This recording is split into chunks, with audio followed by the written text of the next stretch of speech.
xaqiijiyeen in madaxweynaha Soomaaliya mudane Xasan Sheekh Maxamuud iyo waliba ra'iisul wasaare Cabdiweli Sheekh Axmed oo soo kala dhex galay khilaaf xooggan kaasi oo la xiriira xulista golaha wasiirada cusub.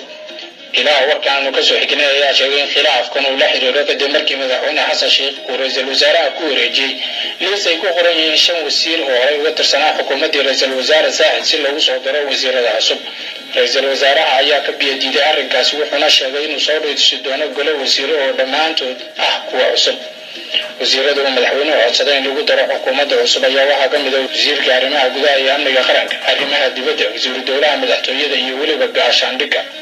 khilaafkan ayaa hadda waxaa soo kala dhex galay gudoomiyaha baarlamaanka Soomaaliya Professor Maxamed Cismaan Jawaari.